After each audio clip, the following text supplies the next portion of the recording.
اس وقت زکریا نے اپنے پروردگار کو پکارا، عرض کی کہ پروردگار مجھے اپنی طرف سے اولاد صالح عطا فرما، تو بے شک دعا سننے والا ہے۔ چنانچہ وہ ابھی عبادت گاہ میں کھڑے نماز ہی پڑھ رہے تھے کہ فرشتوں نے آواز دی کہ زکریا، اللہ تمہیں یحییٰ کی بشارت دیتا ہے، جو کلمۃ اللہ یعنی عیسیٰ کی تصدیق کریں گے اور سردار ہوں گے اور عورتوں سے رغبت نہ رکھنے والے اور ایک پیغمبر یعنی نیکوکاروں میں ہوں گے۔ زکریا نے کہا، اے پروردگار میرے ہاں لڑکا کیوں کر پیدا ہوگا کہ میں تو بڈھا ہو گیا ہوں اور میری بیوی بانجھ ہے۔ فرمایا، اسی طرح اللہ جو چاہتا ہے کرتا ہے۔ زکریا نے کہا کہ پروردگار میرے لیے کوئی نشانی مقرر فرما دے۔ فرمایا، تمہاری نشانی یہ ہے کہ تم لوگوں سے 3 دن اشارے کے سوا بات نہ کر سکو گے، تو ان دنوں میں اپنے پروردگار کی کثرت سے یاد اور صبح و شام اس کی تسبیح کرنا۔ اور جب فرشتوں نے مریم سے کہا کہ مریم، اللہ نے تم کو برگزیدہ کیا ہے اور تمہیں پاک بنایا ہے اور دنیا جہان کی عورتوں میں سے تم کو منتخب کیا ہے، اے مریم اپنے پروردگار کی فرما برداری کرنا اور سجدہ کرنا اور رکوع کرنے والوں کے ساتھ رکوع کرنا۔ اے نبی، یہ باتیں اخبار غیب میں سے ہیں جو ہم تمہارے پاس بھیجتے ہیں۔ اور جب وہ لوگ اپنے قلم بطور قرعہ ڈال رہے تھے کہ مریم کا کفیل کون بنے، تو تم ان کے پاس نہیں تھے، اور نہ اس وقت ہی ان کے پاس تھے جب وہ آپس میں جھگڑ رہے تھے۔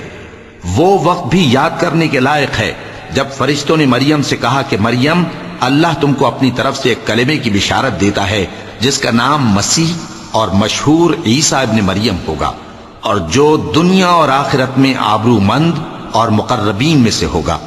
اور ماں کی گود میں اور بڑی عمر کا ہو کر دونوں حالتوں میں لوگوں سے یکساں گفتگو کرے گا اور نیکوکاروں میں ہوگا۔ مریم نے کہا کہ پروردگار میرے ہاں بچہ کیوں کر ہوگا کہ کسی انسان نے مجھے ہاتھ تک تو لگایا نہیں۔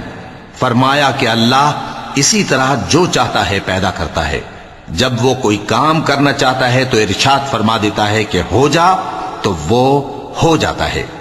اور وہ اسے کتاب و حکمت اور تورات اور انجیل کا علم عطا کرے گا، اور عیسیٰ بنی اسرائیل کی طرف پیغمبر ہو کر جائیں گے اور کہیں گے کہ میں تمہارے پاس تمہارے پروردگار کی طرف سے نشانی لے کر آیا ہوں، وہ یہ کہ تمہارے سامنے مٹی سے پرندے کی صورت بناتا ہوں، پھر اس میں پھونک مارتا ہوں تو وہ اللہ کے حکم سے سچ مچ پرندہ ہو جاتا ہے، اور پیدائشی اندھے اور ابرص کو تندرست کر دیتا ہوں، اور اللہ کے حکم سے مردوں کو زندہ کر دیتا ہوں، اور جو کچھ تم کھا کر آتے ہو اور جو اپنے گھروں میں جمع کر رکھتے ہو سب تم کو بتا دیتا ہوں۔ اگر تم صاحب ایمان ہو تو ان باتوں میں تمہارے لیے نشانی ہے، اور مجھ سے پہلے جو تورات نازل ہوئی تھی اس کی تصدیق بھی کرتا ہوں، اور میں اس لیے بھی آیا ہوں کہ بعض چیزیں جو تم پر حرام تھیں ان کو تمہارے لیے حلال کر دوں،